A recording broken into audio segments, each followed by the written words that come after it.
6월 9일 오늘의 말씀은 잠언 21장 1절에서 14절입니다. 왕의 마음이 여호와의 손에 있음이 마치 본물과 같아서 그가 임의로 인도하시느니라.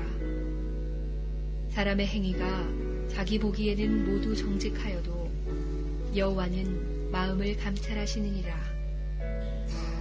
공의와 정의를 행하는 것은 제사 드리는 것보다 여호와께서 기쁘게 여기시느니라. 눈이 높은 것과 마음이 교만한 것과 악인이 형통한 것은 다 죄니라. 부지런한 자의 경영은 풍부함에 이를 것이나 조급한 자는 궁핍함에 이를 따름이니라. 속이는 말로 재물을 모으는 것은 죽음을 구하는 것이라. 곧 불려다니는 안개니라. 악인의 강포는 자기를 소멸하나니 이는 정의를 행하기 싫어함이니라.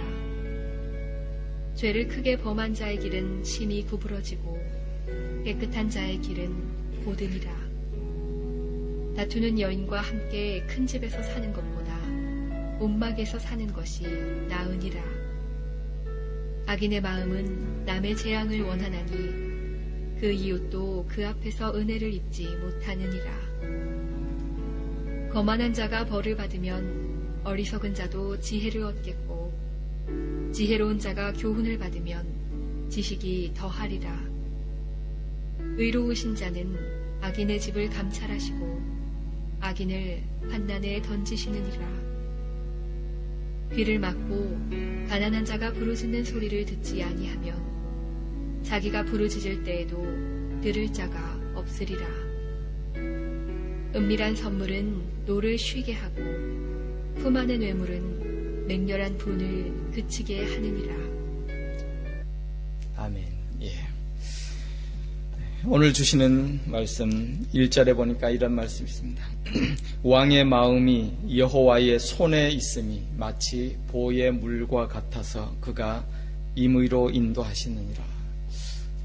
참 재미있는 말씀이에요. 여러분 보 아시잖아요. 시골에서 논과 밭에 물을 대기 위해서 이렇게 저수지처럼 물을 이렇게 담아 놓았다가 필요한 논에 물을 대기 위해서 보에 길을 터면 그 물이 쭈르륵 나와서 이쪽 논으로 가기도 하고, 농부가 때론 저쪽 밭에 물을 대기 위해서 또 보를 이쪽으로 조금 틀어 놓으면 물이 이쪽으로 또 저쪽 밭으로 흘러가고, 왕의 마음이 그렇다는 거예요. 하나님의 손에 있어서 하나님께서 그렇게 움직이시고 주장하신다.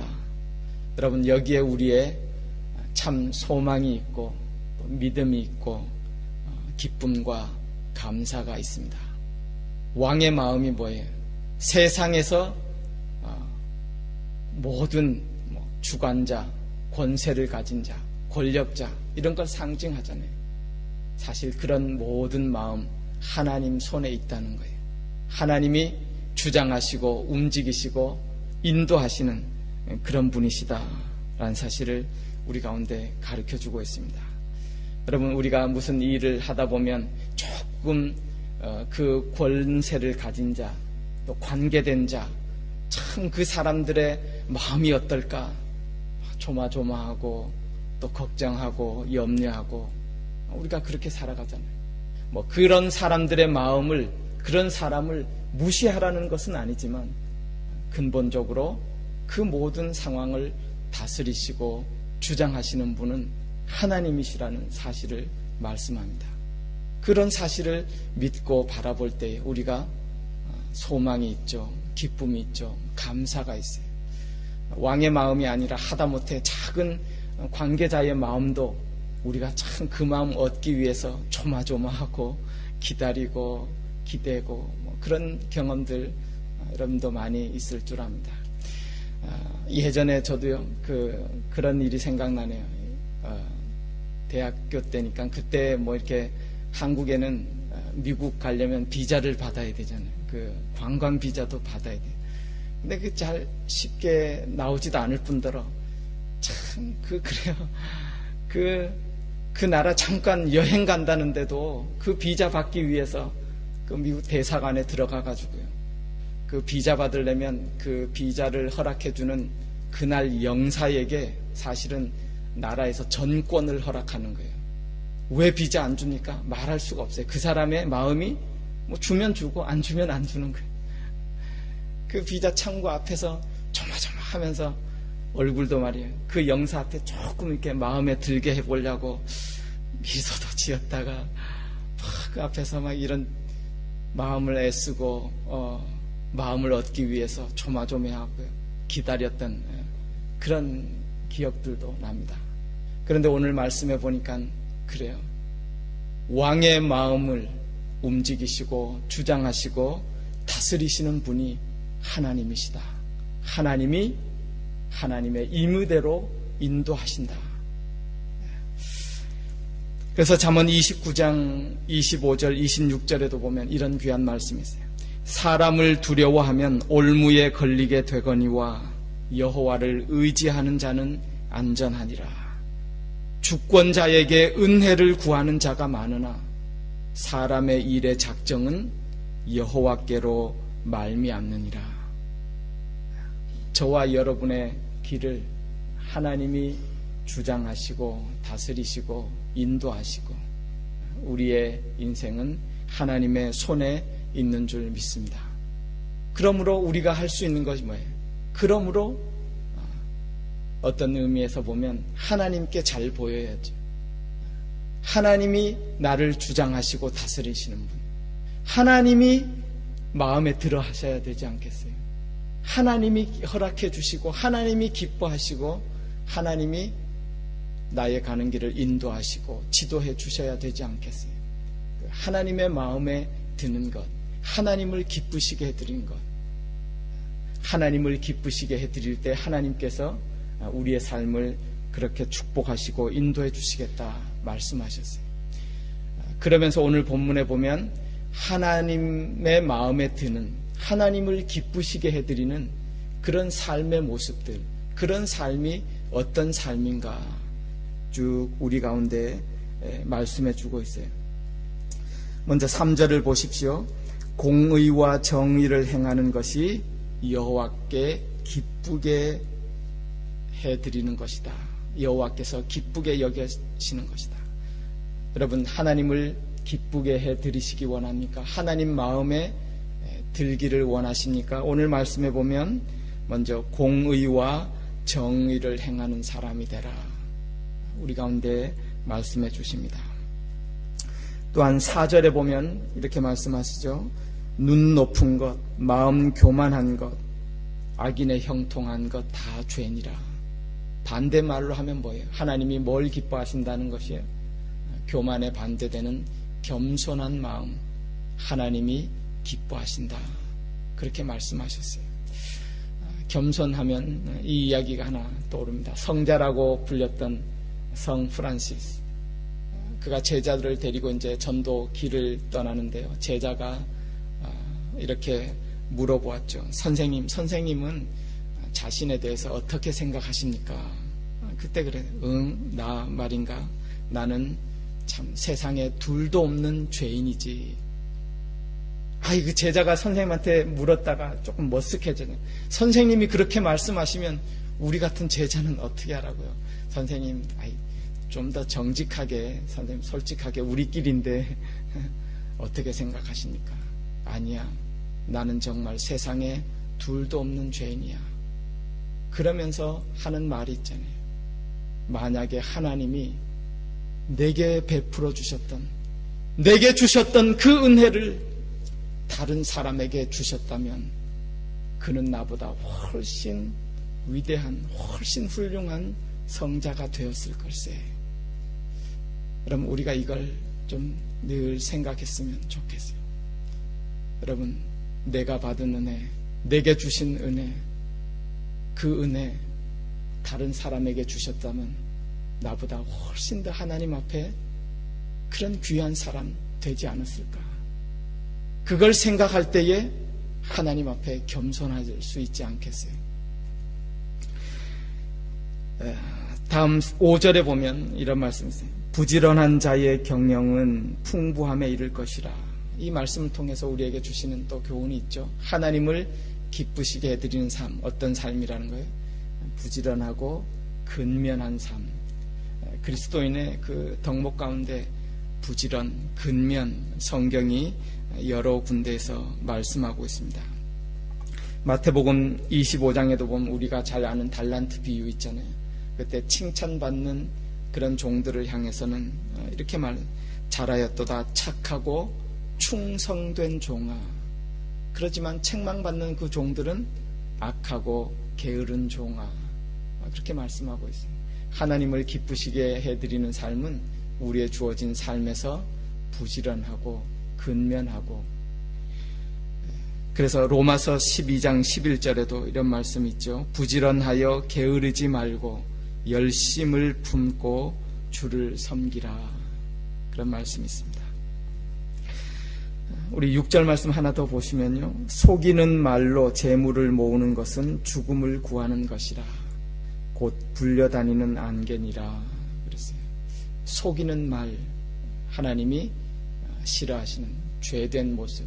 또 반대로 말하면 그러기에 하나님이 기뻐하는 그런 삶의 모습, 정직한 모습, 그리고 이어서 계속 오늘 본문에 보면 그 깨끗한 그런 삶 우리 가운데 말씀해 주고 있습니다. 이런 하나님을 기쁘시게 해드리는 그런 삶의 모습, 하나님 마음에 들 때에 하나님은 왕의 마음을 당신의 손에서 임으로 인도하시는 것처럼 그 사랑하는 자녀들을 위하여서 주권자의, 관계자의 마음을 하나님이 인도하신다는 거예요. 하나님이 주장해 주신다는 것입니다. 여러분, 이것은 얼마나 또 은혜이고 얼마나 중요한 말인지 모릅니다. 오늘 우리가 세상을 살면서 우리와 관계된 사람들, 관계 속에 살잖아요. 우리의 삶 자체가. 그 관계된 사람의 마음을 우리가 어떻게 움직일 수 있겠어요? 우리가 어떻게 주장할 수 있겠어요? 아니, 우리 자식의 마음을 부모가 어떻게 마음대로 움직일 수 없어요. 고민하잖아요. 그 자식의 마음을 어떻게 할 수가 없어요. 그런데 오늘 본문에 보면 하나님이 임의로 주장하시고 인도해 주시겠다. 그 하나님 앞에 우리가 기도하고 하나님을 기쁘시게 해드리는 그런 삶을 살 때에 하나님이 그 모든 관계된 자들의 마음을 주장하시고 인도하시고 좋은 길로 이끌어 주시겠다 말씀하고 계십니다. 그래서 잠언 16장 7절에 그런 말씀이 있어요. 사람의 행위가 여호와를 기쁘시게 하면 그 사람의 원수라도 그와 더불어 화목해 하시느니라. 이거 너무 대단한 말씀은, 우리가 하나님을 기쁘시게 하면 우리의 원수의 마음을 하나님이 돌이키셔서 화목하게 하도록 주장하시고 인도해 주신다. 하나님의 손에 달려있다 라는 그 귀한 믿음, 우리가 이 말씀을 통해서 잊지 말아야 될 줄 믿습니다. 우리의 삶이 주님의 손에 있습니다. 예수님께서요, 십자가에 달려 돌아가시기 전에 제자들을 이끌고 갈릴리 북쪽 어느 마을에 하나 가셨죠. 보니까 빌립보 가이사랴라는 도시에 가셨어요. 거기에 가셔서 예수님이 제자들에게 질문하세요. 세상 사람들이 나를 누구라 하느냐? 뭐 엘리야라고, 뭐 예레미야라고, 선지자라고. 너희는 나를 누구라 하느냐? 그때에 베드로가 그렇게 말하죠. 예수님이야말로 메시아십니다. 하나님이십니다. 예수님이 주님이십니다. 그리스도시요 살아계신 하나님의 아들이십니다. 예수님이 너무 기쁘셨어요. 그리고 그 믿음의 반석 위에 내 교회를 세우겠다. 그리고 그 교회가 음부의 권세도 이기지 못하는 그 교회를 세우겠다 말씀하셨어요. 여러분, 중요한 의미가 있어요. 이 고백을 듣기 위해서, 이 교회를 약속하시기 위해서 빌립보 가이사랴 지방에 일부러 가셨어요. 빌립보 가이사랴라는 지방은 가이사랴, 황제의 칭호를 받는 도시예요. 그때 당시에 이스라엘 가운데 가장 멋있고 훌륭한 뛰어난 그런 도시예요. 왜냐하면 황제의 칭호로, 황제가 후원하여 세우고 황제의 이름을 걸고 그 도시를 발전시킨 도시예요. 도시의 모든 사람은 황제가 우리의 주인이십니다. 황제의 신상이 높이 서 있는 그 도시에서 주님이 이 질문을 하시고 내 교회를 세우겠다는 거예요. 어떤 믿음의 고백이요? 황제가 아니에요. 예수님, 당신이 나의 진정한 주인이십니다. 예수님, 당신이 모든 권세를 가지시고 나를 다스리시고 이끄시는 분입니다. 그 믿음의 반석 위에 내 교회를 세우고 세상에 어떤 권세가 이기지 못하도록 내가 내 교회를 지키고 든든히 세워주시겠다 말씀하셨어요. 저와 여러분을 오늘 이 세상 가운데 개인을 또 교회로 세워주셨잖아요. 우리 교회를 세워주셨어요. 오늘 주신 말씀처럼 내 인생에, 우리 모든 인생에, 세상의 주관자, 주인은 하나님이셔요. 그 하나님이심을 믿고 고백하고 그 믿음의 반석 위에 하나님이 교회를 세우시고 우리를 세상의 어떤 권세가 넘보지 못하도록, 이기지 못하도록 지키시고 인도해 가시겠다 말씀하셨습니다. 오늘 말씀 다시 한번 기억하시면서, 아니 1절 한 번 더 같이 읽을까요? 너무 좋은 말씀인데. 1절 말씀 같이 한번 읽습니다. 시작. 왕의 마음이 여호와의 손에 있음이 마치 본물과 같아서 그가 임의로 인도하시느니라. 하나님의 마음에 드시고 하나님을 기쁘시게 하는 삶을 사셔서 하나님이 인도하시는, 하나님이 동행하시는 오늘도 복된 날 살아가시기를 주님의 이름으로 축원합니다. 기도하겠습니다. 하나님, 은혜 감사합니다. 그렇습니다. 세상의 모든 권세가, 권력이, 또 주권이 하나님의 손에 있음을 다시 한번 말씀을 통해서 깨닫습니다. 그 하나님을 온전히 신뢰하고 믿고 의지하고 바라보고 주님이 열어주시는, 주님이 인도하시는, 또 주님이 동행하시는 그런 참된 믿음의 삶을, 생명의 길을 걸어가는 저희들 되도록 주님 축복하시고 오늘도 동행하여 주시옵소서. 감사드리며 예수님의 이름으로 기도드리옵나이다. 아멘.